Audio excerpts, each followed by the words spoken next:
ಇವ ಅಗ್ನಿಗೆ ಉರಿವ ಅಗ್ನಿಗೆ ಮೈಗೆಲ್ಲ ನಾಲಗೆ ಬೀಸುವ ಗಾಳಿಗೆ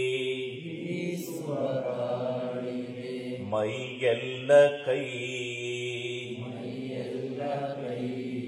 ಬೀಸುವ ಗಾಳಿಗೆ ಮೈಗೆಲ್ಲ ಕೈ ಗುಹೇಶ್ವರ ನಿಮ್ಮ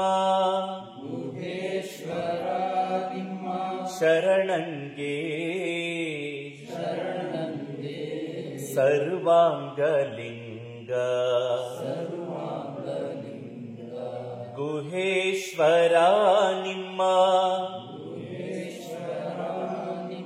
ಶರಣಂಗೆ ಸರ್ವಾಂಗಲಿಂಗ ಸರ್ವಾಂಗಲಿಂಗ ಸರ್ವಾಂಗಲಿಂಗ ಸರ್ವಾಂಗಲಿಂಗ ಸರ್ವಾಂಗಲಿಂಗ ಸರ್ವಾಂಗಲಿಂಗ ಸರ್ವಾಂಗಲಿಂಗ ಸರ್ವಾಂಗಲಿಂಗ ಸರ್ವಾಂಗಲಿಂಗ ಜಗದಗಲ ಮುಗಿಲಗಲ ಜಗದಗಲ ಮುಗಿಲಗಲ ಮಿಗೆಯಗಲ ನಿಮ್ಮಗಲ ಮಿಗೆಯಗಲ ನಿಮ್ಮಗಲ ಜಗದಗಲ ಮುಗಿಲಗಲ ಮಿಗೆಯಗಲ ನಿಮ್ಮಗಲ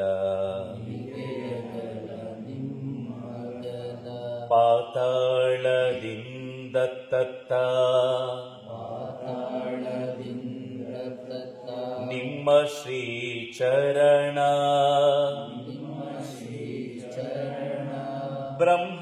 ಬ್ರಹ್ಮಾಂಡದಿಂದ ತತ್ತ ನಿಮ್ಮ ಶ್ರೀಮಕುಟ ಜಗದಗಲ ಮುಗಿಲಗಲ ಮಿಗೆಯಗಲ ನಿಮ್ಮಗಲ ಅಗಮ್ಯ ಅಗೋಚರ ಅಪ್ರತಿಮ ಲಿಂಗವೇ ಅಗಮ್ಯ ಅಗೋಚರ ಅಪ್ರತಿಮ ಲಿಂಗವೇ ಕೂಡಲ ಸಂಗಮ ದೇವಯ್ಯ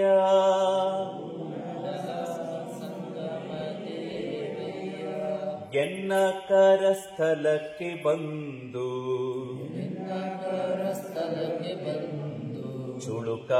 ಚುಳುಕಾದಿರಯ್ಯ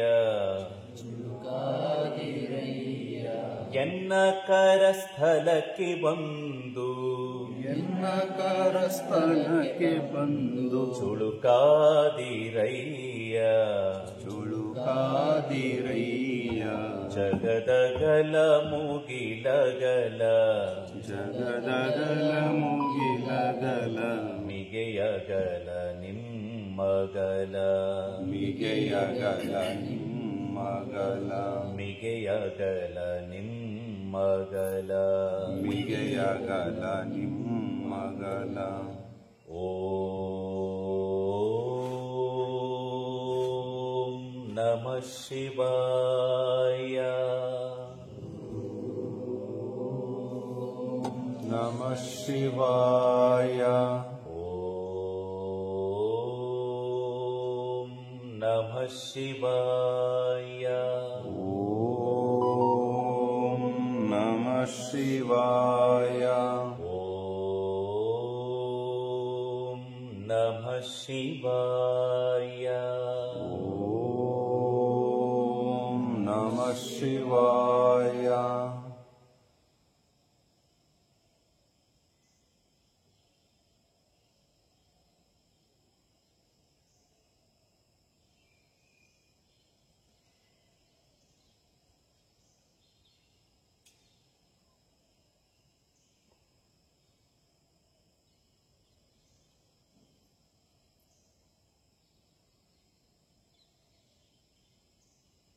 ಕಂಡ್ರಿ.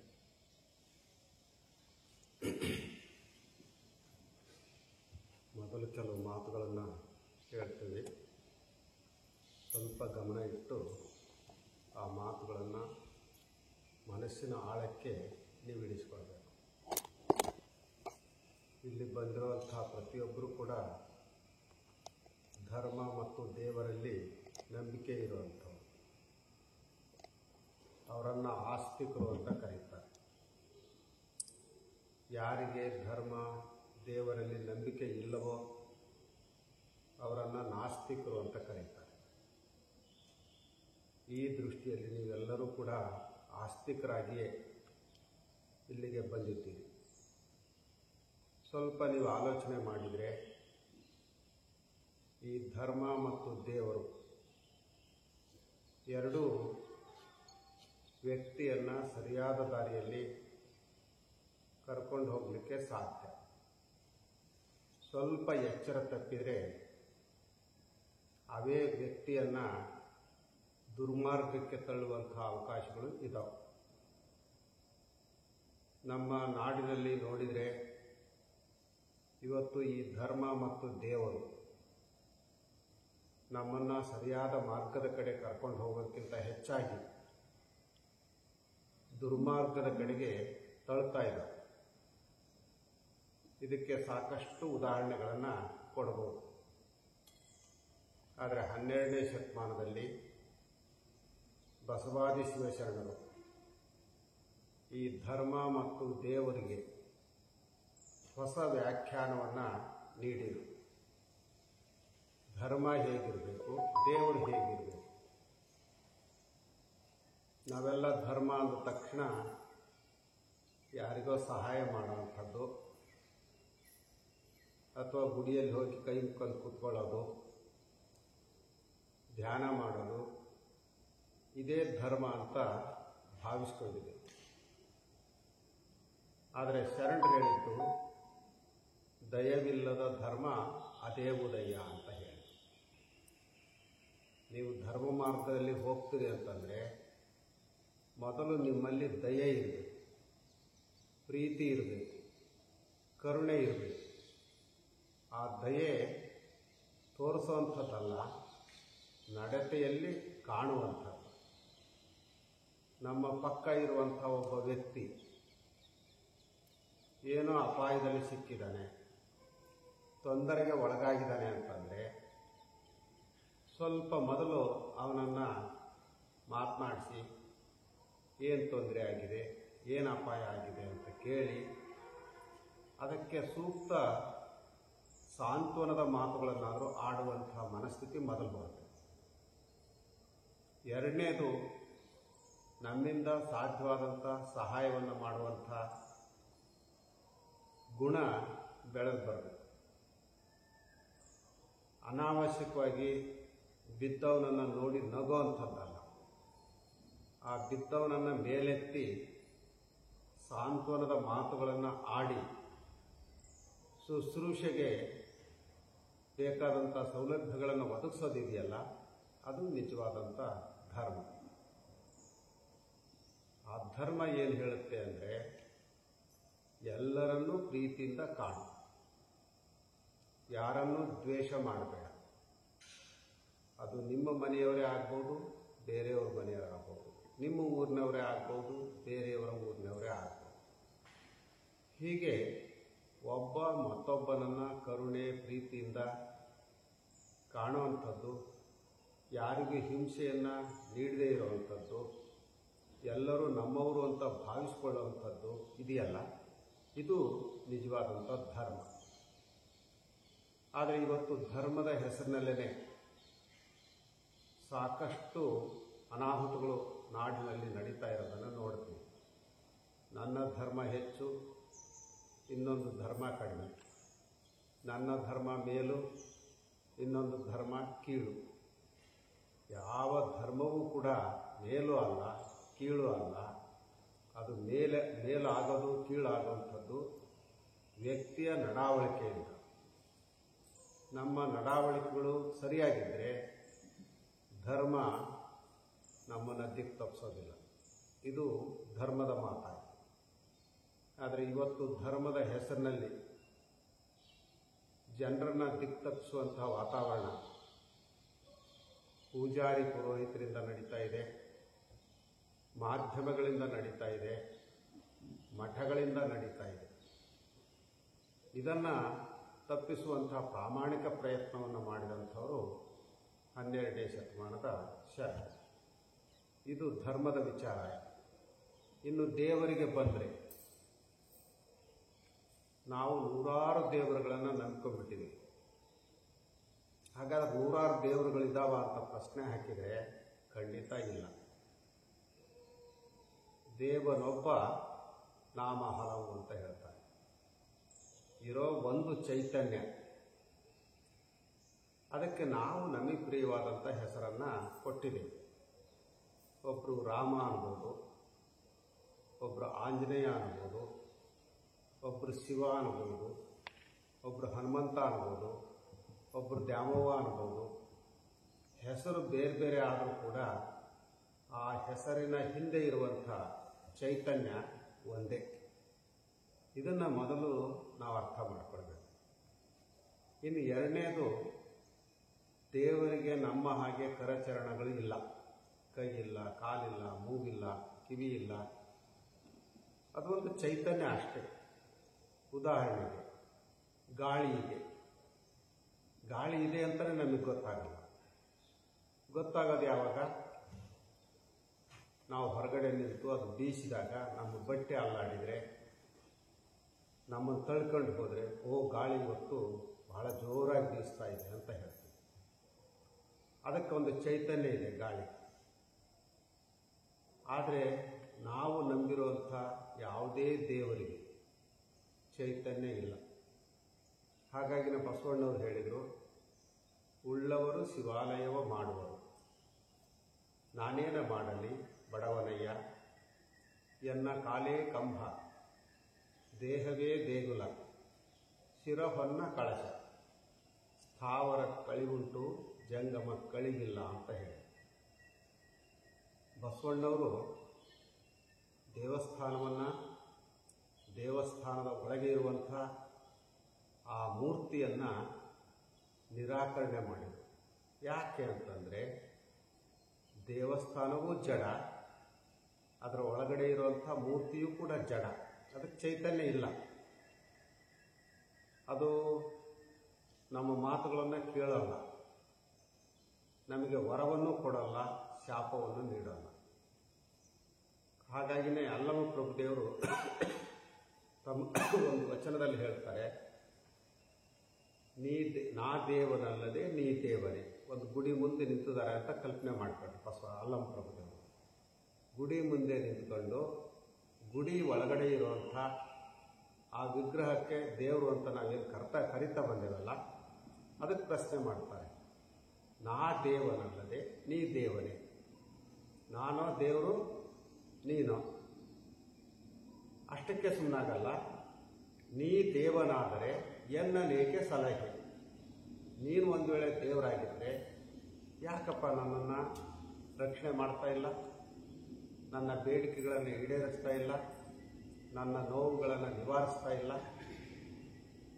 ಮುಂದೆ ಹೇಳ್ತಾರೆ ಅವರು, ಹಸಿದಾಗ ಒಂದು ತುತ್ತು ಓಗರವನೆಕ್ಕುವೆ. ಯಾರಾದರೂ ಬಂದಾಗ ಅಪ್ಪ ಹಸಿವಾಗಿದೆ ಅಂತ ಕೇಳಿದರೆ ನಾನು ಅವ್ರಿಗೊಂದು ತುತ್ತು ಅನ್ನ ಕೊಡ್ತೀನಿ. ಬಾಯಾರಿಕೆ ಆಗಿದೆ, ಸ್ವಲ್ಪ ನೀರು ಕೊಡ್ರಿ ಅಂತಂದ್ರೆ ಒಂದು ಕುಡಿಕೆ ನೀರನ್ನು ಕೊಡ್ತೇನೆ. ಆದರೆ ನೀನೇನು ಕೊಡ್ತೀನಿ? ಹಾಗಾಗಿ ಮುಂದುವರೆದು ಹೇಳ್ತಾರೆ, ನಾ ದೇವ, ನೀನು ದೇವರಲ್ಲ. ಹೀಗಂದ ತಕ್ಷಣ ಭಾಳ ಜನರಿಗೆ ಆಶ್ಚರ್ಯ ಆಗಿಬಿಡುತ್ತೆ. ಇದೇನು ದೇವರನ್ನೇ ನಿರಾಕರಣೆ ಮಾಡ್ತಾರಲ್ಲ? ಇಲ್ಲ, ಆ ದೈವಿ ಚೈತನ್ಯ ನಮ್ಮ ಒಳಗಡೆ ಇದೆ. ಒಳಗೆ ದೇವರಿಲ್ಲ ಅಂದ್ರೆ ಹೊರಗಡೆ ದೇವರಿಲ್ಲ. ಎರಡು ವಚನಗಳನ್ನು ಇಲ್ಲಿ ಕೇಳಿರಿ. ಹರಿಯುವ ನದಿಗೆ ಮೈಯೆಲ್ಲ ಕಾಲ. ಒಂದು ನದಿ ಹರಿತೈತಿ ಅಂತಂದರೆ ಅದು ಯಾವ ಕಡೆ ಬೇಕಾದರೂ ವಿಸ್ತರಿಸ್ಕೊಳ್ಳಲಿಕ್ಕೆ ಅವಕಾಶ ಇದೆ. ಹರಿಯುವ ನದಿಗೆ ಮೈಯೆಲ್ಲ ಕಾಲ, ಉರಿಯುವ ಬೆಂಕಿಗೆ ಮೈಯೆಲ್ಲ ನಾಲಿಗೆ ಅಂತ ಎರಡನೇ ಪದ. ಬೆಂಕಿ ಇದೆ, ಅದು ಯಾವ ಕಡೆ ನಾಲಿಗೆ ಚಾಚುತ್ತೋ ಗೊತ್ತಿಲ್ಲ, ಎಲ್ಲ ಕಡೆಯೂ ವಿಸ್ತಾರ ಆಗಿದೆ. ಮೂರನೇದು ಎಂಥದಪ್ಪ? ಬೀಸುವ ಗಾಳಿಗೆ ಮೈಯೆಲ್ಲ ಕೈ. ಗಾಳಿ ಬೀಸುತ್ತಲ್ಲ, ಒಂದು ಕಡೆ ಬೀಸುತ್ತಾ, ಒಂದು ಈ ಕಡೆ ಬರುತ್ತೆ, ಒಂದು ಆ ಕಡೆ ಬರುತ್ತೆ, ಒಂದು ಪೂರ್ವಕ್ಕೆ ಹೋಗುತ್ತೆ, ಪಶ್ಚಿಮಕ್ಕೆ ಹೋಗುತ್ತೆ. ಅದಕ್ಕೆ ಮೈಯೆಲ್ಲ ಕಾಲು, ಕೈ. ಮುಂದಿನ ಮಾತು ಬಹಳ ಮುಖ್ಯವಾದದ್ದು. ನಿಮ್ಮ ಶರಣಂಗೆ ಸರ್ವಾಂಗವೆಲ್ಲ ಲಿಂಗ. ಯಾರು ಶರಣ ಇದ್ದಾನೋ, ಶರಣ ಅಂತಂದ್ರೆ ಅರಿವು ಆಚಾರ ಒಂದಾದಂಥದ್ದು, ನಡೆ ನುಡಿಯಲ್ಲಿ ಅಂತರ ಇಲ್ಲದೇ ಇರುವಂಥ ವ್ಯಕ್ತಿ, ಅವನಿಗೆ ಇಡೀ ದೇಹವೇ ದೇವಾಲಯ ಆಗುತ್ತೆ, ಅದೇ ಲಿಂಗ ಆಗುತ್ತೆ. ಹೀಗಂದ ತಕ್ಷಣ ನಮಗೆ ಆ ಲಿಂಗದ ಪರಿಕಲ್ಪನೆ ಬರೋದಿಲ್ಲ. ಅದಕ್ಕೆ ಮುಂದೆ ಅವರು ಬಸವಣ್ಣವ್ರ ಮತ್ತೊಂದು ವಚನ ಹೇಳಿದರು. ಯಾವುದೊಂದು ವಚನ? ಜಗದಗಲ, ಮುಗಿಲಗಲ, ಮಿಗೆಯಗಲ, ನಿಮ್ಮಗಲ, ಪಾತಾಳದಿಂದ ಅತ್ತತ್ತ ನಿಮ್ಮ ಶ್ರೀಚರಣ, ಬ್ರಹ್ಮಾಂಡದಿಂದ ಅತ್ತತ್ತ ನಿಮ್ಮ ಶ್ರೀಮಕುಟ, ಅಗಮ್ಯ ಅಗೋಚರ ಅಪ್ರತಿಮ ಲಿಂಗವೇ ನೀವೆನ್ನ ಕರಸ್ಥಲಕ್ಕೆ ಬಂದು ಚುಳುಕಾದಿರಯ್ಯ. ನೋಡ್ರಿ, ದೇವರ ಸ್ವರೂಪವನ್ನು ಎಷ್ಟು ಪರಿಣಾಮಕಾರಿಯಾಗಿ ಬಸವಣ್ಣವ್ರು ನಮಗೆ ಕೊಟ್ಟಿದ್ದಾರೆ ಅನ್ನೋದನ್ನು ಗಮನಿಸ್ಬೇಕು. ಅವ್ರು ಹೇಳ್ತಾರೆ, ದೇವರು ಇಲ್ಲದೇ ಇರುವಂಥ ಜಾಗನೇ ಇಲ್ಲ. ಅವನು ಹಿಂದೆ ಇದ್ದಾನೆ, ಮುಂದೆ ಇದ್ದಾನೆ, ಮೇಲೆ ಇದ್ದಾನೆ, ಕೆಳಗಿದ್ದಾನೆ, ಇಡೀ ವಿಶ್ವದ ತುಂಬ ತುಂಬಿದ್ದಾನೆ. ಇಂಥ ಚೇತನ, ಗಾಳಿ ಅಂತ ಹೇಳಿದ್ರಲ್ಲ, ಅಂಥ ಚೇತನವನ್ನು ಬಸವಣ್ಣವರು ಏನು ಮಾಡಿದರು ಅಂದರೆ ಇಷ್ಟಲಿಂಗದ ರೂಪದಲ್ಲಿ ನಮ್ಮ ಕರಸ್ಥಲಕ್ಕೆ ಕೊಟ್ಟರು ಅಂತ ಹೇಳ್ತಾರೆ. ಈಗ ದೇವರ ಸ್ವರೂಪ ನಮಗೆ ಅರ್ಥ ಆಯಿತು. ಅಲ್ಲಿ ಅಷ್ಟೇ ಅಲ್ಲ, ದೇವರಿರುವಂಥದ್ದು ನಮ್ಮೊಳಗಡೆ ದೇವರಿದ್ದಾರೆ. ಮತ್ತು ಈ ದೇವರನ್ನು ಕಾಣಲಿಕ್ಕೆ ಏನಾದರೂ ಒಂದು ದಾರಿ ಬೇಕಲ್ಲ. ನಮಗೆ ಆಕಾರ ಮಾತ್ರ ಗೊತ್ತು, ನಿರಾಕಾರವನ್ನು ಅರ್ಥ ಮಾಡ್ಕೊಳ್ಳಿಕ್ಕಾಗಲ್ಲ. ಗಾಳಿ ಇದೆ ಅಂತಂದ್ರೂ ಅದು ನಮಗೆ ಸ್ಪರ್ಶ ಆದಾಗ, ಮುಟ್ಟಿದಾಗ ಮಾತ್ರ ಗಾಳಿ ಐತಿ ಅಂತ ಗೊತ್ತಾಗುತ್ತೆ. ಹಾಗೇನೆ ದೇವರು ನಮ್ಮೊಳಗಡೆ ಇದ್ದಾನೆ ಅಂತಂದ್ರೂ ಅದರ ಅರಿವನ್ನು ಪಡ್ಕೊಳ್ಳಿಕ್ಕೆ ಅವರು ಇಷ್ಟಲಿಂಗವನ್ನು ಕೊಟ್ಟರು. ಆ ಲಿಂಗದ ಮೂಲಕ ನೀವು ಅರಿವನ್ನು ಮೈಗೂಡಿಸ್ಕೊಳ್ಬೇಕು ಅಂತ ಹೇಳಿ ಅದಕ್ಕೆ ಕುರುಹು ಅಂತ ಕರೀತಾರೆ ಇಷ್ಟಲಿಂಗಕ್ಕೆ. ಅದರ ಮೂಲಕ ಅರಿವನ್ನು ಪಡ್ಕೊಳ್ಳುವಂಥದ್ದು. ಮೊನ್ನೆ ಈಗೊಂದು ತಿಂಗಳ ಕಾಲ ಬಸವ ಸಂಸ್ಕೃತಿ ಅಭಿಯಾನ ಅಂತ ಹೇಳಿ ಕರ್ನಾಟಕದ ಎಲ್ಲ ಜಿಲ್ಲಾ ಕೇಂದ್ರಗಳಲ್ಲಿ ನಡೆಯಿತು. ಆಗ ವಿದ್ಯಾರ್ಥಿಗಳು ಅನೇಕ ಪ್ರಶ್ನೆಗಳನ್ನು ಕೇಳ್ತಾ ಇದ್ರು. ನಿನ್ನೆ ಒಬ್ಬ ವಿದ್ಯಾರ್ಥಿ ಕೇಳಿದ್ದು ನೆಲಮಂಗಲದಲ್ಲಿ, ಹೌದು, ಗುಡಿಯಲ್ಲಿರುವಂಥ ದೇವರು ಜಡ ಅಂತ ಹೇಳ್ತೀರಿ, ಮತ್ತು ಈ ಲಿಂಗನೂ ಜಡ ಅಲ್ವೇನು? ಲಿಂಗಕ್ಕೆ ಎಲ್ಲಿ ಚೈತನ್ಯ ಇದೆ? ಅದಕ್ಕೆ ಇದಕ್ಕೆ ಏನು ಭಿನ್ನತೆ ಇದೆ ಅಂತ ಒಬ್ಬ ಮಗು ಪ್ರಶ್ನೆ ಮಾಡಿತು. ಆಗ ನಾವು ಹೇಳಿದ್ದು, ಹೌದಮ್ಮ, ಎರಡೂ ಜಡ. ಆದರೆ ಈ ಲಿಂಗವನ್ನು ನಾವು ಯಾವಾಗಲೂ ನಮ್ಮ ಅಂಗದ ಮೇಲೆ ಧರಿಸ್ಕೊಳ್ತೇವೆ. ಆ ಅಂಗದ ಮೇಲೆ ಧರಿಸ್ಕೊಳ್ಳೋದ್ರ ಮೂಲಕ ಅದು ನಾವು ಹೋದಲ್ಲಿ ಹೋಗುತ್ತೆ, ನಾವು ಬಂದಲ್ಲಿ ಬರುತ್ತೆ, ನಾವು ಇದ್ದಲ್ಲಿ ಇರುತ್ತೆ. ಅದು ಈ ದೇಹದ ಮೂಲಕ ಚೈತನ್ಯವನ್ನು ಪಡ್ಕೊಳ್ಳುತ್ತೆ. ಆ ಕುರುವಿನ ಮೂಲಕ ನಾವು ನಮ್ಮೊಳಗೆ ಅರಿವಿದೆ ಅನ್ನೋದನ್ನು ಅರ್ಥ ಮಾಡ್ಕೊಳ್ತೀವಿ. ಆದರೆ ಗುಡಿಯಲ್ಲಿರುವಂಥ ಲಿಂಗ ನಮ್ಮ ಜೊತೆಗೆ ಬರೋಲ್ಲ. ಅಲ್ಲಿ ಪೂಜೆ ಮಾಡೋವಂಥವ್ರು ಬೇರೆ, ತೀರ್ಥ ಪ್ರಸಾದವನ್ನು ಕೊಡೋನು ಬೇರೆ, ಅವನು ಬಾಗಿಲು ತೆಗೆದಾಗ ಮಾತ್ರ ನಾವು ಅಲ್ಲಿ ಹೋಗಬೇಕು. ಆದರೆ ಈ ಲಿಂಗ ಇದೆಯಲ್ಲ, ಇದು ಯಾವಾಗಲೂ ತೆರೆದಿರುತ್ತೆ. ಒಂದು ಉದಾಹರಣೆಯನ್ನು ನಮ್ಮ ಬಾಲ್ಕಿ ಸ್ವಾಮೀಜಿಯವರು ಪದೇ ಪದೇ ಕೊಡ್ತಾ ಇದ್ರು. ಕರೋನಾ ಬಂದ ಸಂದರ್ಭ ನಿಮಗೆಲ್ಲರಿಗೂ ಗೊತ್ತು. ಆ ಕರೋನಾ ಬಂದ ಸಂದರ್ಭದಲ್ಲಿ ಎಲ್ಲ ದೇವಾಲಯಗಳು, ಅವು ತಿರುಪತಿ ಇರ್ಬೋದು, ಧರ್ಮಸ್ಥಳ ಇರ್ಬೋದು, ನೀವೇನು ಭಾಳ ದೊಡ್ಡ ದೊಡ್ಡ ದೇವಸ್ಥಾನಗಳು, ಭಾಳ ಪವಿತ್ರ ತಾಣಗಳು ಅಂತ ಹೇಳಿದ್ರಲ್ಲ, ಅಥವಾ ಮಸೀದಿ ಆಗ್ಬೋದು, ಚರ್ಚ್ ಆಗ್ಬೋದು, ಅವೆಲ್ಲವುಗಳ ಬಾಗಿಲನ್ನು ಏನು ಮಾಡಿದ್ರು? ಮುಚ್ಚಿದ್ರು. ಅಲ್ಲಿ ಯಾರು ಬರಬಾರ್ದು ಅಂತ ತೀರ್ಮಾನ ಮಾಡಿದ್ರು. ಆದರೆ ಯಾರಾದರೂ ಇಷ್ಟಲಿಂಗದ ಬಾಗಿಲು ಮುಚ್ಚಿದ್ರೇನು, ಅವ್ರು ಎಲ್ಲಿರ್ತಾರೋ ಅಲ್ಲೇ ಕೂತ್ಕೊಂಡು ಆ ಲಿಂಗವನ್ನು ಪೂಜೆ ಮಾಡ್ಕೊಳ್ಳಿಕ್ಕೆ ಪ್ರಾರಂಭ ಮಾಡಿದೆ. ಹಾಗಾಗಿ ಈ ಇಷ್ಟಲಿಂಗ ಅನ್ನುವಂಥದ್ದು ನಮ್ಮ ಅರಿವನ್ನು ಜಾಗೃತಗೊಳಿಸಿ ನಮ್ಮಲ್ಲಿ ಇನ್ನಷ್ಟು ಚೈತನ್ಯವನ್ನು ಮೂಡಿಸುವಂಥದ್ದು. ಈ ನೆಲೆಯಲ್ಲಿ ನಾವು ದೇವರು ಅಂದ ತಕ್ಷಣ ಮತ್ತೆ ಹೊರಗಡೆ ನೋಡೋ ಅಗತ್ಯ ಇಲ್ಲ. ಅಲ್ಲಿದೆ ದೇವರು, ಇಲ್ಲಿದೆ ಅಂತ ಹೇಳಿ ಹೋದರೆ ನಾವು ಇಷ್ಟಲಿಂಗವನ್ನು ಧರಿಸ್ಕೊಂಡಿದ್ದು, ದೀಕ್ಷೆಯನ್ನು ಪಡ್ಕೊಂಡಿದ್ದು ಪ್ರಯೋಜನ ಆಗುತ್ತೆ. ಹಾಗಾಗಿ ಅಂಬಿಗರ ಚೌಡಯ್ಯನವರು ತುಂಬ ಎಚ್ಚರದ ಮಾತುಗಳನ್ನು ಆಡ್ತಾರೆ. ನಮಗೊಂದು ರೀತಿ ಕತ್ತಿಯಿಂದ ತಿವಿದ ಹಾಗೆ ಹೇಳ್ತಾರೆ. ಕಟ್ಟಿದ ಲಿಂಗವ ಬಿಟ್ಟು ಬೆಟ್ಟದ ಲಿಂಗಕ್ಕೆ ಹೋಗಿ ಹೊಟ್ಟೆಯಡಿಯಾಗಿ ಬೀಳುವ ಹೊಟ್ಟೆ ಮೂಲನ ಕಂಡರೆ ಮೆಟ್ಟಿದ ಎಡಪಾದ ರಕ್ಷೆಯಿಂದ ಲಟಪಟನೆ ಹೊಡೆಯಂದ ಅಂಬಿಗರ ಚೌಡಯ್ಯ. ಬಹುಶಃ ಇಷ್ಟು ಖಾರವಾಗಿ ನೇರವಾಗಿ ಯಾವ ಧರ್ಮಾಧಿಕಾರಿಗಳು ಕೂಡ ಹೇಳಲಿಕ್ಕೆ ಸಾಧ್ಯ ಇಲ್ಲ. ಅವ್ರು ಹೇಳ್ತಾರೆ, ಒಮ್ಮೆ ನೀವು ದೀಕ್ಷೆ ತಗೊಂಡಿದ್ದೀರಿ ಅಂತಂದಮೇಲೆ ಇಲ್ಲೇನೇ ಎಲ್ಲ ಇದೆ ಅಂತ ಭಾವಿಸ್ಕೊಳ್ಬೇಕು.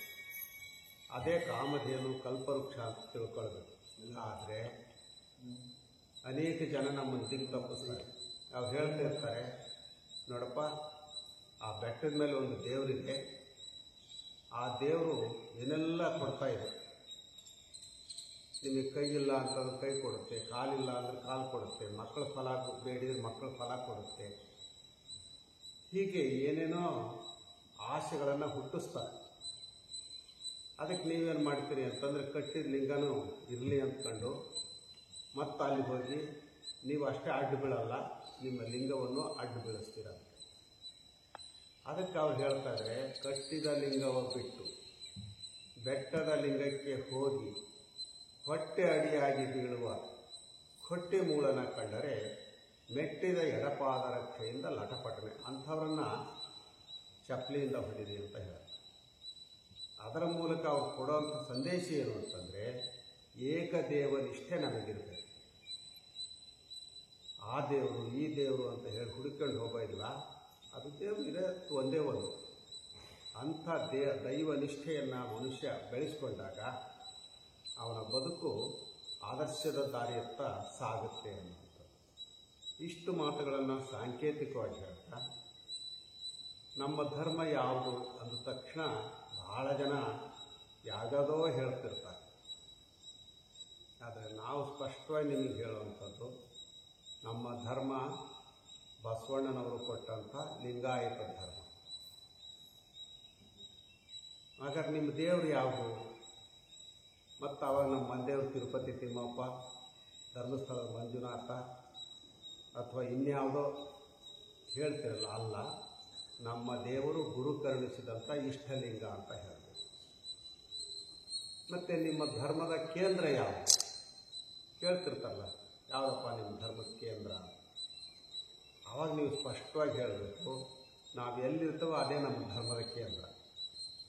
ಭಾಳ ಜನ ಏನು ಹೇಳ್ತಾರೆ ಅಂತಂದರೆ, ನಮ್ಮ ಧರ್ಮ ಕೇಂದ್ರ ಉಳಿವಿ, ಕೂಡಲ ಸಂಗಮ, ಬಸವ ಕಲ್ಯಾಣ, ಶ್ರೀಶೈಲ, ಹೀಗೆ 108 ಸ್ಥಳಗಳನ್ನು ಹೇಳ್ತಾ ಇರ್ತಾರೆ. ಆದರೆ ಶರಣರು ಹೇಳ್ತಾರೆ, ಬಸವಣ್ಣವರೇ ವಚನದಲ್ಲಿ ಬರುತ್ತೆ, ನಿಮ್ಮ ಶರಣರು ಮೆಟ್ಟಿದ ಧರೆ ಪಾವನವಯ್ಯ ಅಂತ ಹೇಳ್ತಾರೆ. ಯಾರು ಶರಣರಾಗಿದ್ದಾರೋ ಅವರು ಯಾವ ನೆಲದಲ್ಲಿ ಕಾಲಿಡ್ತಾರೋ ಅದೇ ಪವಿತ್ರ ಕ್ಷೇತ್ರ. ಈಗ ನೀವು ಇಲ್ಲಿ ಕೂತಿದ್ದೀರಿ ಅಂತಂದರೆ ಇದು ಅಪವಿತ್ರ ಕ್ಷೇತ್ರ ಅಲ್ಲ, ಇದೇ ನಿಮ್ಮ ಧರ್ಮ ಕೇಂದ್ರ. ನಾಳೆ ನಿಮ್ಮ ಮನೆಗೆ ಹೋಗ್ತೀರಿ, ಅದು ಅಪವಿತ್ರ ಅಲ್ಲ, ಅದು ಕೂಡ ನಿಮ್ಮ ಧರ್ಮ ಕೇಂದ್ರ. ರೈತರಾದಂಥವ್ರು ವ್ಯವಸಾಯ ಮಾಡ್ತೀರಿ, ಅದು ಧರ್ಮ ಕೇಂದ್ರ. ಯಾರೋ ಸರ್ಕಾರಿ ಉದ್ಯೋಗ ಮಾಡ್ತಾ ಇದ್ದಾರೆ, ಅದು ಧರ್ಮ ಕೇಂದ್ರ. ಈ ಎಚ್ಚರ ಬಂದಾಗ ನಾವು ದಿಕ್ಕು ತಪ್ಪೋಲ್ಲ. ಆ ನಿಟ್ಟಿನಲ್ಲಿ ನಿಮ್ಮ ಧರ್ಮ ಕೇಂದ್ರ ಯಾವುದು ಅಂತಂದರೆ ನಾವಿರುವಂತಹ ಸ್ಥಳವೇ ನಮ್ಮ ಧರ್ಮ ಕೇಂದ್ರ ಅಂತ ಸ್ಪಷ್ಟವಾಗಿ ಹೇಳ್ತಾರೆ. ಇದರ ಜೊತೆಗೇನೆ ಎಲ್ಲ ಧರ್ಮಕ್ಕೂ ಒಂದೊಂದು ಗ್ರಂಥ ಇರುತ್ತೆ. ಹಾಗಾದರೆ ನಿಮ್ಮ ಧರ್ಮದ ಗ್ರಂಥ ಯಾವುದು? ಒಬ್ಬೊಬ್ಬರು ಒಂದೊಂದು ಉತ್ತರ ಕೊಡ್ತಾರೆ, ಅದನ್ನ ಆಫ್ ಮಾಡ್ತಾರೆ. ನಮ್ಮ ಧರ್ಮದ ಕೇಂದ್ರ ಅಂತ ನಮ್ಮ ವಚನ ಅದು ಧರ್ಮದ ಗ್ರಂಥ ಬಸವಾದಿ ಶಿವಶರಣರ ವಚನ ಸಾಹಿತ್ಯ ಅಂತ ಹೇಳೋದು. ಆ ವಚನ ಸಾಹಿತ್ಯವನ್ನು ನಾವು ನಿತ್ಯವೂ ಕೂಡ ಓದ್ತಾ ಹೋಗೋದು. ಈಗ ಬೇರೆ ಬೇರೆ ಧರ್ಮದಲ್ಲಿ ನೀವು ನೋಡಿರ್ಬೋದು. ಇಸ್ಲಾಂ ಧರ್ಮವನ್ನು ತೆಗೆದುಕೊಂಡ್ರೆ ಕುರಾನ್ ಅಂತ ಹೇಳ್ತಾರೆ, ಕ್ರೈಸ್ತ ಧರ್ಮವನ್ನು ತೆಗೆದುಕೊಂಡ್ರೆ ಬೈಬಲ್ ಅಂತ ಹೇಳ್ತಾರೆ. ಆ ಧರ್ಮದ ಜನ ಪ್ರತಿನಿತ್ಯ ಆ ಕುರಾನ್ನ ಒಂದು ವಾಕ್ಯವನ್ನಾದರೂ ಓದ್ತಾರೆ, ಇಸ್ಲಾಂ ಧರ್ಮದವರು.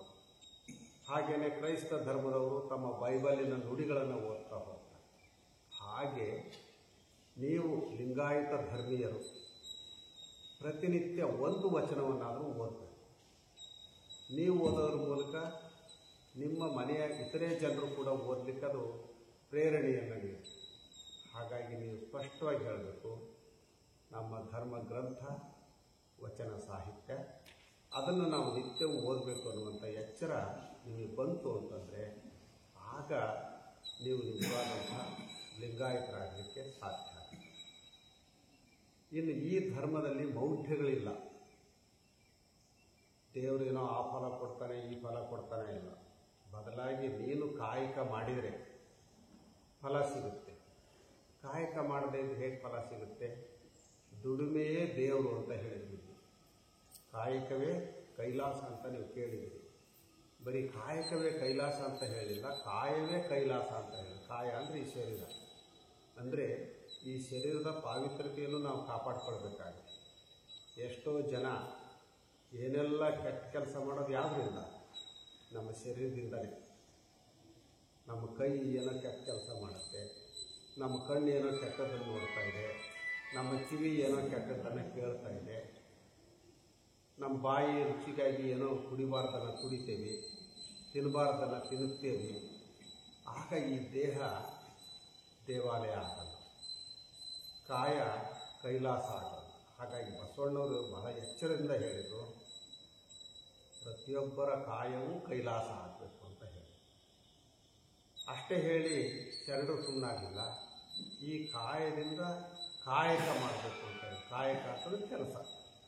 ನೀವು ಯಾವ್ಯಾವ ಕೆಲಸದಲ್ಲಿದೆಯೋ ಅಲ್ಲಿ ಸತ್ಯವಾಗಿ ಶುದ್ಧವಾಗಿ ಇರೋ ಹಾಗೆ ನೋಡ್ಕೊಳ್ಬೇಕು. ಮೋಸ, ವಂಚನೆ, ತಟೋಟ ಇವು ನಾವು ಮಾಡುವಂಥ ಕಾಯಕದಲ್ಲಿ ಇರಬಾರ್ದು. ಮತ್ತು ಆ ಕಾಯಕದಲ್ಲಿ ಶ್ರೇಷ್ಠ ಕನಿಷ್ಠ ಅನ್ನುವಂಥದ್ದಿಲ್ಲ. ಕೆಲವರು ಏನು ಮಾಡ್ತಾರೆ ಅಂತಂದರೆ ಬಹಳ ತಪ್ಪು ಕಲ್ಪನೆ. ಸರ್ಕಾರಿ ಉದ್ಯೋಗದಲ್ಲಿದ್ದರೆ ಮಾತ್ರ ಶ್ರೇಷ್ಠ, ಮನೆಯಲ್ಲಿ ಅಡುಗೆ ಮಾಡಿದರೆ ಕನಿಷ್ಠನ? ಆ ಅಡುಗೆನೇ ಮಾಡದಿದ್ದರೆ ನೀವು ಸರ್ಕಾರಿ ಉದ್ಯೋಗಕ್ಕೆ ಹೆಂಗೆ ಹೋಗ್ತೀವಿ? ಮನೆ ಸ್ವಚ್ಛ ಇಟ್ಕೊಳ್ಳದೆ ಇದ್ದರೆ ತಾಯಿ, ನಿಮ್ಮ ಮನಸ್ಸು ಯಾಕೆ ಸ್ವಚ್ಛ ಇರುತ್ತೆ? ಹಾಗಾಗಿ ಯಾವ ಕಾಯಕವೂ ಕೀಳಲ್ಲ, ಯಾವ ಕಾಯಕವೂ ಮೇಲಲ್ಲ, ಎಲ್ಲದೂ ಸಮಾನ ಅನ್ನುವಂಥ ಭಾವನೆ ಇದೆ. ಈ ನೆಲೆಯಲ್ಲೇ ಅವರು ಕೆಲವು ಸೂತ್ರವನ್ನು ಶರಣರು ಹಾಕಿಕೊಟ್ಟಿದ್ದಾರೆ. ಅಷ್ಟಾವರಣವೇ ಅಂಗವಾಗಿ, ಪಂಚಾಚಾರವೇ ಪ್ರಾಣವಾಗಿ, ಷಟ್ಸ್ಥಲ ಮಾರ್ಗದಲ್ಲಿ ಸಾಗಿ ಲಿಂಗಾಂಗ ಸಮರಸ ಸುಖವನ್ನು ಅನುಭವಿಸಬೇಕು ಅಂತ ಹೇಳಿದರು. ಬಹುಶಃ ಇವು ತಕ್ಷಣ ನಿಮಗೆ ಅರ್ಥ ಆಗದೇ ಇರೋದು. ಏನಿದು ಅಷ್ಟಾವರಣ, ಪಂಚಾಚಾರ, ಷಟ್ಸ್ಥಲ? ಇವು ಒಂದು ಧರ್ಮದಲ್ಲಿ ನಡೆಯುವಂಥ ವ್ಯಕ್ತಿಗೆ ಇರಬೇಕಾದಂಥ ಗುಣಗಳು. ಅಷ್ಟಾವರಣ ಅಂತಂದರೆ 8 ಹೊದಿಕೆಗಳು. ಅದನ್ನು ಫೋನ್ ಆಫ್ ಮಾಡಿಬಿಡಪ್ಪ, ಸ್ವಿಚ್ ಆಫ್ ಮಾಡಿ, ಎಲ್ಲರೂ ಸ್ವಿಚ್ ಆಫ್ ಮಾಡಬೇಕು. ಆವರಣ, ಈಗ ಉದಾಹರಣೆಗೆ ಇದು ಒಂದು ಕಟ್ಟಡ ಇದೆ, ಇದಕ್ಕೆ ಸುತ್ತಲೂ ಗೋಡೆ ಇದೆ, ಇದು ಆವರಣ. ಹಾಗೆ ಮನುಷ್ಯನಿಗೂ ಒಂದು ಆವರಣ ಇದೆ. ಅವು ಎಷ್ಟದವು ಅಂತಂದರೆ ಅಷ್ಟಾವರಣ ಅಂತ ಹೇಳ್ತಾರೆ. ಅಷ್ಟಾವರಣವೇ ಅಂಗವಾಗಿ ಗುರು, ಲಿಂಗ, ಜಂಗಮ, ಪಾದೋದಕ, ಪ್ರಸಾದ, ವಿಭೂತಿ, ರುದ್ರಾಕ್ಷಿ, ಮಂತ್ರ, ಈ 8 ಅಷ್ಟಾವರಣ ಅಂತ ಕರೀತಾರೆ. ಮೊದಲನೇದೇ ಗುರು. ಗುರು ಅಂತಂದರೆ ಕಾವ್ಯ ಹಾಕ್ತಾರೋ ಅಂತ ಅಲ್ಲ, ಯಾರಿಗೆ ಅರಿವಿದೆಯೋ, ಆ ಅರಿವಿಗೆ ತಕ್ಕ ಆಚರಣೆ ಇದೆಯೋ ಅವನನ್ನು ನಾವು ಗುರು ಅಂತ ಹೇಳಬೇಕು. ಇನ್ನೊಂದು ದೃಷ್ಟಿಯಿಂದ ನಮಗೆ ಎಲ್ಲ ಜ್ಞಾನವನ್ನು ಕೊಟ್ಟಂಥವನು ಬಸವಣ್ಣ. ಹಾಗಾಗಿ ಬಸವಣ್ಣ ನಮ್ಮ ಗುರು ಅನ್ನುವಂಥ ಭಾವನೆ ಇರಬೇಕು. ಯಾರಾದರೂ ನಿಮ್ಮ ಗುರುಗಳು ಯಾರು ಅಂದರೆ ತಕ್ಷಣ ನಾವು ಹೇಳಬೇಕಾಗಿತ್ತು ನಮ್ಮ ಧರ್ಮದ ಗುರು ಆದಂಥ ಬಸವಣ್ಣನ ಹೆಸರನ್ನು. ಎರಡನೇದು ಆ ಗುರು ಕೊಟ್ಟಿದ್ದೇನು ಅಂತಂದರೆ ಲಿಂಗ. ಎರಡನೇದೇ ಲಿಂಗ. ನೋಡಪ್ಪ, ನೀನು ಸರಿಯಾದ ದಾರಿಯಲ್ಲಿ ಹೋಗಬೇಕು ಅಂತಂದರೆ ಕಂಡು ದೇವಸ್ಥಾನಗಳು ತೀರ್ಥಕ್ಷೇತ್ರಗಳನ್ನು ಹುಡುಕೊಂಡು ಹೋಗಬೇಕಾಗಿಲ್ಲ. ಆ ದೇವರು ಇಲ್ಲೇ ಇದೆ, ನಿನ್ನೊಳಗಡೆನೇ ಇದೆ. ಅದರ ಅರಿವನ್ನು ಪಡೀಲಿಕ್ಕಾಗಿ ಈ ಕುರುಹನ್ನು ಕೊಡ್ತೀವಿ ಅಂತ ಇಷ್ಟಲಿಂಗವನ್ನು ಗುರು ಆದಂಥವ್ರು ಕೊಡ್ತಾರೆ. ಮೂರನೇದು ಜಂಗಮ. ಜಂಗಮ ಅಂತಂದರೆ ಊರ ಭಿನ್ನ ಬಿಡುಗಡೆ ತೀರಿಸ್ತಾರಲ್ಲ, ಅವರಷ್ಟೇ ಅಲ್ಲ, ಅರಿವು ಉಳ್ಳಂಥವ್ರು, ಅನುಭವ ಉಳ್ಳಂಥವ್ರು. ಅರಿವು, ಆಚಾರ, ಅನುಭವ ಅಂತ ಹೇಳ್ತಾರೆ. ಆ ಗುರುವಿಗೆ, ಜಂಗಮನಿಗೆ ಅರಿವು ಬೇಕು, ಆಚಾರ ಬೇಕು, ಅನುಭವ. ಅವನು ನಮ್ಮನ್ನು ಸರಿಯಾದ ದಾರಿಯಲ್ಲಿ ಕರ್ಕೊಂಡು ಹೋದ ಅಂಥವನನ್ನು ಜಂಗಮ ಅಂತ ಅವ್ರು ಕರೆದು. ಇನ್ನು ಮುಂದಿಂದು ಗುರು ಆಯ್ತು, ಲಿಂಗ ಆಯ್ತು, ಜಂಗಮ. ಪಾದೋದಕ, ಪ್ರಸಾದ. ಇವು ಪಾದೋದಕ ಅಂದ ತಕ್ಷಣ ಎಲ್ಲರ ಮನಸ್ಸಿನಲ್ಲೂ ಬರೋದೇನು ಅಂತಂದರೆ, ನಮ್ಮ ಮನೆಗೆ ಒಬ್ಬ ಜಂಗಮನ್ನ ಅಥವಾ ಗುರುವನ್ನ ಕರ್ಕೊಂಬಂದು ಅವರ ಪಾದವನ್ನು ತೊಳೆದು ಆ ನೀರನ್ನು ಪಾದೋದಕ ಅಂತ ಕುಡಿಯೋದು. ಇದಕ್ಕೆ ಇಷ್ಟೇ ಅರ್ಥ ಇಲ್ಲ, ಇನ್ನೂ ವಿಶಾಲವಾದಂಥ ಅರ್ಥ ಇದೆ. ಪಾದೋದಕ ಅಂದರೆ ಜ್ಞಾನ, ಅರಿವು ಮೂಡಿಸುವಂಥದ್ದು. ಆ ಪಾದೋದಕವನ್ನು 3 ರೀತಿಯಲ್ಲಿ ಹೇಳ್ತಾರೆ. ಗುರು ಪಾದೋದಕ, ಲಿಂಗ ಪಾದೋದಕ, ಜಂಗಮ ಪಾದೋದಕ ಅಂತ ಕರೀತಾರೆ. ಯಾರು ಯೋಗ್ಯ ಗುರು ಇದ್ದಾನೋ ಅಂಥವನ ಪಾದವನ್ನು ತೊಳ್ಕೊಂಡು ಅದನ್ನು ಸೇವನೆ ಮಾಡುವಂಥದ್ದಿದೆಯಲ್ಲ, ಅದು ಒಂದು ಅರ್ಥ. ಆದರೆ ಇತ್ತೀಚಿನ ದಿನಮಾನಗಳಲ್ಲಿ ಯೋಗ್ಯ ಗುರು ಸಿಗದೇ ಇದ್ದಾಗ ಪಾದೋದಕ ಪಡ್ಕೊಳ್ಳೋದು ಹೇಗೆ? ಅದಕ್ಕೆ ಶರಣರು ಹೇಳ್ತಾರೆ, ನಿಮ್ಮ ಇಷ್ಟಲಿಂಗ ಇದೆಯಲ್ಲ ಅದರ ಮೇಲೆ ನೀವು 3 ಸಾರಿ ನೀರು ಹಾಕ್ಕೊಂಡು ಇದು ಗುರು ಪಾದೋದಕ, ಲಿಂಗ ಪಾದೋದಕ, ಜಂಗಮ ಪಾದೋದಕ ಅಂತ ಹೇಳಿ ಅದನ್ನು ಸ್ವೀಕಾರ ಮಾಡುವಂಥದ್ದು. ಇನ್ನು ಪ್ರಸಾದ. ಪ್ರಸಾದ ಅಂದ ತಕ್ಷಣ ಏನೋ ತೀರ್ಥ ಇದನ್ನು ಕೊಡ್ತೇವೆ, ಹಣ್ಣು ಗಿಣ್ಣು, ಅದಲ್ಲ. ಪ್ರಸಾದ ಅಂತಂದ್ರೆ ಅರಿವು. ಆ ಅರಿವನ್ನೇ ನಿಜವಾದಂಥ ಪ್ರಸಾದ ಅಂತ ಭಾವಿಸ್ಕೊಳ್ಳಿ. ಗುರು, ಲಿಂಗ, ಜಂಗಮ, ಪಾದೋದಕ, ಪ್ರಸಾದ. ಮುಂದೆಂದು ವಿಭೂತಿ.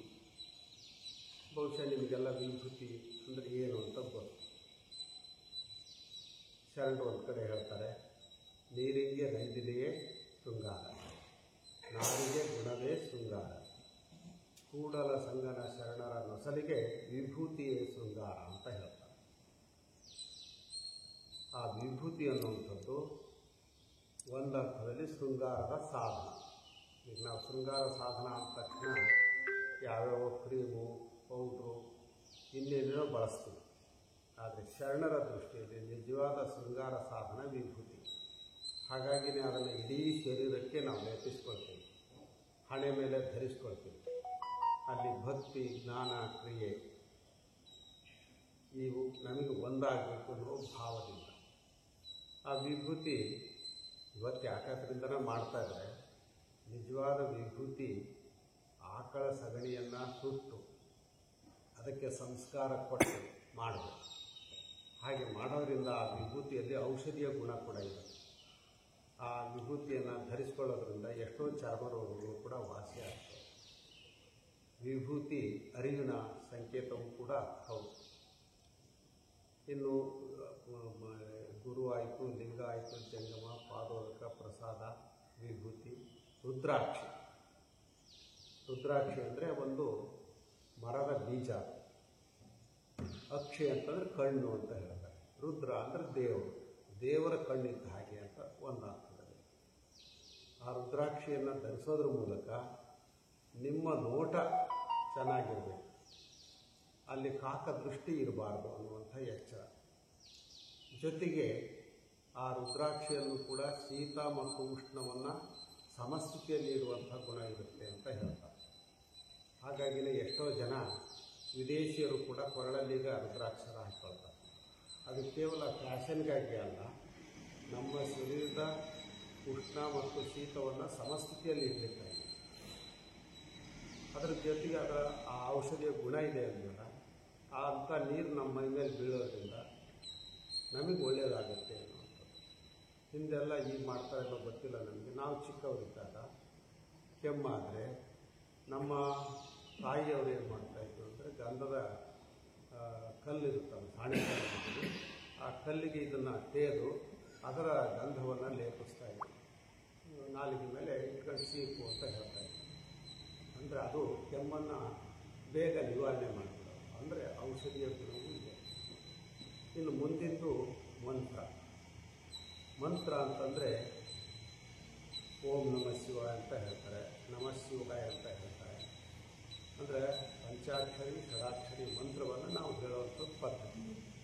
ಆದರೆ ಶರಣರು ಹೇಳುವಂಥದ್ದು ನಿಮ್ಮ ನಾಲಿಗೆಯಿಂದ ಆಡುವಂಥ ಪ್ರತಿಯೊಂದು ಮಾತುಗಳು ಕೂಡ ಮಂತ್ರ ಆಗಬೇಕು ಅಂತ. ಹಾಗಾಗಿ ನಾವು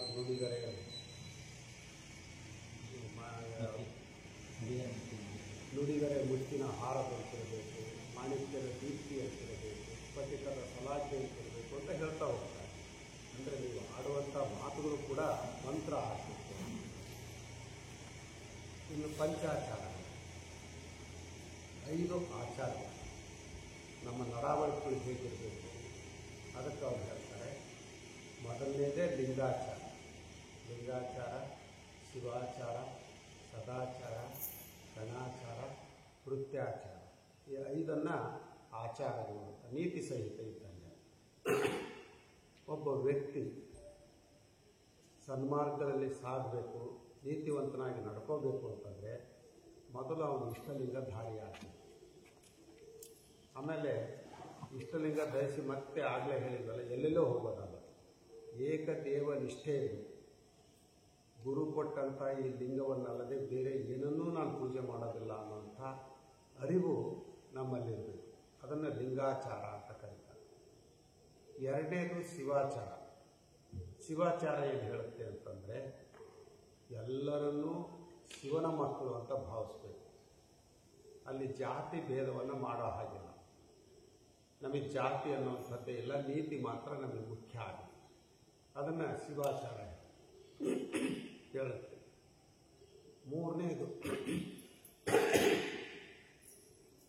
3ನೇದು ಸದಾಚಾರ. ಅಂದರೆ ಯಾವಾಗಲೂ ಕೂಡ ಸೋಮಾರಿಯಾಗಿರಬಾರ್ದು. ಏನಾದರೂ ಒಂದು ಉದ್ಯೋಗವನ್ನು ಮಾಡ್ತಾನೇ ಇರಬೇಕು. ಉದ್ಯೋಗ ಪ್ರತಿಯೊಬ್ಬ ವ್ಯಕ್ತಿಯ ಲಕ್ಷಣ ಆಗಿದೆ. ನಿರುದ್ಯೋಗಿಯಾಗಿ ಇರಬಾರ್ದು ಅನ್ನುವಂಥ ಎಚ್ಚರವನ್ನು ಈ ಸದಾಚಾರ ಕೊಡೋದು. 4ನೇದು ಗಣಾಚಾರ.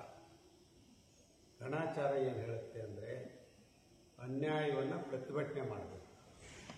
ಅದು ಮನೆಯಲ್ಲೇ ನಡೀಲಿ, ಮಠದಲ್ಲೇ ನಡೀಲಿ, ಸಮಾಜದಲ್ಲೇ ನಡೀಲಿ. ಏನಾದರೂ ಅಲ್ವಾದ ಕಾರ್ಯ ನಡೀತೆ ಅಂತಂದರೆ ನಮಗಿದಕ್ಕೂ ಸಂಬಂಧ ಇಲ್ಲ ಅಂತ ಹೇಳಿ ಕಣ್ಮುಚ್ಕೊಂಡು ಕೂರೋದಲ್ಲ, ಆ ಅನ್ಯಾಯವನ್ನು ನೇರವಾಗಿ ಪ್ರತಿಭಟನೆ ಮಾಡಿ ಎಚ್ಚರಿಸಿ ಸರಿಪಡಿಸುವಂಥ ಕೆಲಸ ಮಾಡಬೇಕು. ಹಾಗಂತ ಅನ್ಯಾಯ ಮಾಡಿದಂಥ ವ್ಯಕ್ತಿ ಭಾಳ ಬಲಿಷ್ಠ ಆಗಿರ್ತಾನೆ, ದುಷ್ಟ ಆಗಿರ್ತಾನೆ. ನೀವು ನೇರವಾಗಿ ಹೇಳಕ್ಕೆ ಹೋದರೆ ನಾಳೆ ನೀವೇ ಅದರ ನೋವನ್ನು ಉಣ್ಣುವಂಥ ಸ್ಥಿತಿ ಬರುತ್ತೆ. ಅಂಥ ಸಂದರ್ಭದಲ್ಲಿ ಒಂದು ಸಮೂಹ ಸೇರಿಕೊಂಡು ಎಚ್ಚರಿಸುವಂಥ ಕಾರ್ಯವನ್ನು ಮಾಡಬೇಕು ಅಂತ ಹೇಳುವಂಥದ್ದು ಗಣಾಚಾರ. ಗಣ ಅಂದರೆ ಸಮೂಹ. ಕೊನೆಯದು ವೃತ್ಯಾಚಾರ. ವೃತ್ಯ ಅಂತಂದರೆ ಸೇವಕ. ಅಂದರೆ ನಮಗೆ ಇಷ್ಟೆಲ್ಲ ಮಾಡಿದರೂ ಕೂಡ ವಿನಯ ಇರಬೇಕು. ಮುಗಿದ ಕೈ ಬಾಗಿದ ತಲೆ ಅಂತ ಹೇಳ್ತಾರೆ. ಆ ಭಾವ ನಮಗಿರಬೇಕು ಅನ್ನೋದನ್ನು ವೃತ್ಯಾಚಾರ. ಇವು ಪಂಚ ಆಚಾರ. ಇನ್ನು ಕೊನೆಯದು ಅಷ್ಟಾವರಣ, ಪಂಚಾಚಾರ, ಷಟ್ಸ್ಥಲಗಳು. ಷಟ್ ಅಂತಂದರೆ 6. ಈಗ ಈ ಕಟ್ಟಡಕ್ಕೆ ನೀವು ಹತ್ತಿ ಬರುವಾಗ ಒಂದೊಂದೇ ಮೆಟ್ಲು ಏರ್ಕೊಂಡು ಬಂದಿದೆ. ಹಾಗೆ ಲಿಂಗಾಂಗ ಸಮರಸ ಸುಖವನ್ನು ಅನುಭವಿಸಬೇಕು ಅಂತಂದರೆ ಇಲ್ಲಿ 6 ಮೆಟ್ಲುಗಳನ್ನು ಹೇಳ್ತಾರೆ. ಭಕ್ತ, ಮಹೇಶ, ಪ್ರಸಾದಿ, ಪ್ರಾಣಲಿಂಗಿ, ಶರಣ. ಹೀಗೆ ಒಂದೊಂದೇ ಮೆಟ್ಟಲುಗಳನ್ನು ಏರ್ತಾ ಲಿಂಗಾಂಗ ಸಾಮರಸ್ಯವನ್ನು ಅನುಭವಿಸ್ತಾರೆ. ಈಗ ಇಷ್ಟು ಮಾತುಗಳನ್ನು ಮಾತ್ರ ಹೇಳಿ, ಯಾಕೆಂದರೆ ನಮ್ಮ ಗಂಟಲಿನ ತೊಂದರೆ ಇರೋದ್ರಿಂದ ಈ ಹೇಳಿದಂಥ ಮಾತುಗಳನ್ನು ನೀವು ಮತ್ತೆ ಮತ್ತೆ ನಿಮ್ಮ ಬದುಕಿನಲ್ಲಿ ಸಾಕಾರಗೊಳಿಸ್ಕೊಳ್ಬೇಕು. ನಾವೀಗ ಪೂಜೆ ಮಾಡ್ತಾ ಇರ್ತೀವಿ, ನೀವೆಲ್ಲ ಅದನ್ನು ನೋಡಿರಿ. ನಾಗರಾಜ ಅದನ್ನು ವಿವರಿಸ್ತಾನೆ. ಆನಂತರ ಇಬ್ಬಿಬ್ಬರೇ ಇಲ್ಲಿ ಬಂದು ಕೆಲವು ಕ್ರಿಯೆಗಳನ್ನು ಮಾಡ್ತಾರೆ. ಕ್ರಿಯೆಗಳೇನು ಅಂತಂದರೆ, ಮೊದಲು ನಿಮ್ಮ ಕೈ ಸ್ವಚ್ಛ ಮಾಡ್ತಾರೆ. ಯಾಕೆ ಅಂತಂದರೆ, ನಾವು ಏನೆಲ್ಲ ಮಾಡೋವಂಥದ್ದು ಅಂಗೈಯಿಂದ. ಇದುವರೆಗೂ ಏನಾರ ಪಾಪದ ಕೆಲಸ ಮಾಡಿದ್ರೋ ಪುಣ್ಯದ ಕೆಲಸ ಮಾಡಿದ್ರೋ ಮರ್ತ್ಬಿಡಿ. ಇನ್ನು ಮುಂದೆ ನಾವು ಯಾವಾಗಲೂ ಒಳ್ಳೆಯ ಕಾರ್ಯಗಳನ್ನು ನಮ್ಮ ಕೈಯಿಂದ ಮಾಡ್ತೀವಿ ಅನ್ನೋದ್ರ ಸಂಕೇತವಾಗಿ ಕೈ ಸ್ವಚ್ಛ ಮಾಡೋದು. ಎರಡನೇ, ನಿಮ್ಮ ತಲೆ ಪೂಜೆ ಮಾಡ್ತಾರೆ. ನಮ್ಮ ಒಳ್ಳೆಯ ಕಾರ್ಯಗಳು ನಡೆಯೋದು, ಕೆಟ್ಟ ಕಾರ್ಯಗಳು ನಡೆಯೋದು ನಮ್ಮ ಬುದ್ಧಿಯಿಂದ. ಆ ಬುದ್ಧಿ ಇರೋವಂಥದ್ದು, ಮೆದುಳಿರುವಂಥದ್ದು ತಲೆಯಲ್ಲಿ. ಹಾಗಾಗಿ ಆ ತಲೆಯನ್ನು ಪೂಜೆ ಮಾಡೋದ್ರ ಮೂಲಕ ಇನ್ನು ಮುಂದೆ ನಾವು ಯಾವಾಗಲೂ ಕೂಡ ಒಳ್ಳೆಯ ಆಲೋಚನೆಯನ್ನು ಮಾಡ್ತೀವಿ, ಒಳ್ಳೆಯ ಕಾರ್ಯಗಳನ್ನು ಮಾಡ್ತೀವಿ ಅನ್ನುವಂಥ ಒಂದು ಪ್ರಮಾಣ ಮಾಡೋದು. ನಂತರ ನೀವಿಲ್ಲಿ ನಮ್ಮ ಹತ್ರ ಬಂದು ಕೂತ್ಕೊಳ್ತೀರಿ. ಆಗ ನಾವು ನಿಮಗೆ ಹಸ್ತಮಸ್ತಕ ಸಂಯೋಗವನ್ನು ಮಾಡ್ತೀವಿ. ಭಾಳ ಮುಖ್ಯವಾದ ಹಸ್ತಮಸ್ತಕ ಸಂಯೋಗ ಅಂತಾರೆ. ಗುರು ಆದಂಥವನು ಶಿಷ್ಯನ ತಲೆಯ ಮೇಲೆ ತಮ್ಮ ಹಸ್ತವನ್ನು ಇಟ್ಟು ಕಿವಿಯಲ್ಲಿ ಮಂತ್ರದ ಉಪದೇಶವನ್ನು ಮಾಡ್ತಾನೆ. ಅಂಗೈಗೆ ಇಷ್ಟಲಿಂಗವನ್ನು ಕೊಡ್ತಾನೆ. ಇಲ್ಲಿ 3 ಕ್ರಿಯೆಗಳು ಏಕಾಲದಲ್ಲಿ ನಡೀತವೆ. ಅದನ್ನು 3 ದೀಕ್ಷೆ ಅಂತಲೇ ಕರೀತಾರೆ. ಆ ಮೂಲಕ ನಿಮ್ಮಲ್ಲಿ ಅರಿವು ಜಾಗೃತ ಆಗಬೇಕು. ನಂತರ ನೀವು ಪೂಜೆಯನ್ನು ಮಾಡಬೇಕು. ಅದು ನಿತ್ಯವೂ ಕೂಡ ಬೆಳಗ್ಗೆ ಸಂಜೆ ತಪ್ಪದೆ ಪೂಜೆ ಮಾಡಿಕೊಳ್ಳೋದ್ರಿಂದ ನಿಮ್ಮ ಮನಸ್ಸಿಗೆ ಒಂದು ರೀತಿ ಉಲ್ಲಾಸ, ಸಂತೋಷ ಆಗುತ್ತೆ. ಮಾಡುವ ಕಾರ್ಯಗಳನ್ನು ಇನ್ನಷ್ಟು ಶ್ರದ್ಧೆಯಿಂದ ಮಾಡಲಿಕ್ಕೆ ಸಾಧ್ಯ. ಇವುಗಳನ್ನು ನೀವೆಲ್ಲರೂ ಅನುಸರಿಸಬೇಕು ಅಂತ ಹೇಳ್ತಾ, ಈಗ ನಾವು ಪೂಜೆ ಮಾಡ್ಕೊಳ್ತೀವಿ. ಅವ್ರು ಹೇಳ್ತಾರೆ, ನೀವು ಅದನ್ನು ಗಮನವಿಟ್ಟು ನೋಡ್ತಾ ಇದ್ದೀವಿ.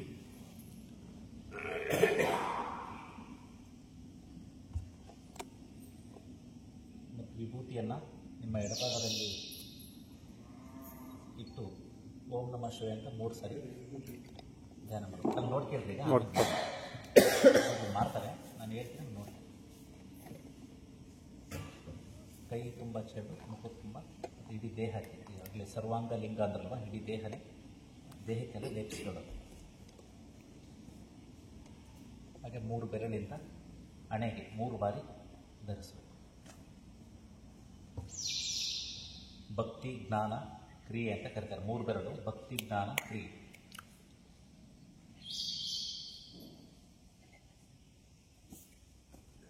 ಭೂಮಧ್ಯಗೆ, ಹೊಟ್ಟೆಗೆ, ಬೆನ್ನಿಗೆ, ಎದೆಗೆ, ಹಾಗೆ ಪಕ್ಕಿಗೆ 2 ಭಾಗ, ಮುಂಗೈ, ರಟ್ಟೆಗೆ, ಭುಜಕ್ಕೆ,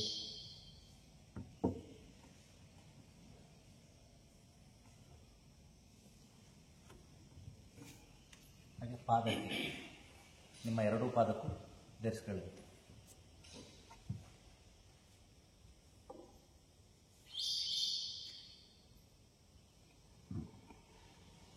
ಹಾಗೆ ಎಡಗೈಗೂ ಹಾಗೆ ಅದೇ ಥರ ಮುಂಗೈ, ಮಣಿಕಟ್ಟು,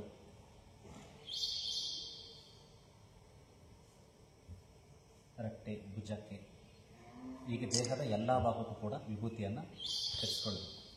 ಒಂದು ವೇಳೆ ನೀವು ಸ್ನಾನ ಮಾಡಲಿಲ್ಲ ಅಂದರೂ, ನೀರಿಲ್ಲ ಅಂದರೂ ಕೂಡ ವಿಭೂತಿಯನ್ನು ಧರಿಸ್ಕೊಂಡು ಪೂಜೆ ಮಾಡ್ಬೋದು. ಹಾಗೆ ಗಂಧವನ್ನು ಲೇಪಿಸ್ಕೊಳ್ಳೋದು. ನಿಮ್ಮಲ್ಲಿ ಗಂಧ ಇದ್ದರೆ ಗಂಧವನ್ನು ಉಪಯೋಗಿಸ್ಬೋದು. 2 ಕೈ ಮುಂಗೈಗೆ, ಕಿವಿಯ ಹಿಂಭಾಗ,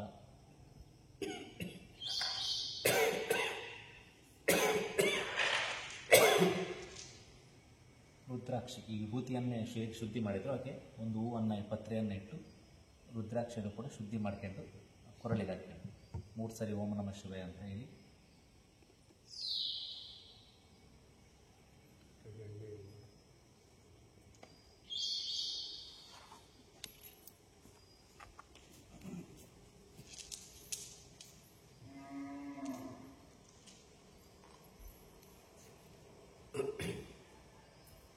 ಕಳ್ಳಿಗೆಯಿಂದ ಲಿಂಗವನ್ನು ತೆಗೆದು ಅದನ್ನು ನೀಟಾಗಿ ಒರೆಸ್ಕೋಬೇಕು 2 ಕಡೆ. ಈಗ ಸೋಪಿಂದ ಸ್ನಾನ ಮಾಡಿರ್ತೀರಿ, ಅಲ್ಲೆಲ್ಲ ಕೊಳೆ ಕುಂತಿರುತ್ತೆ.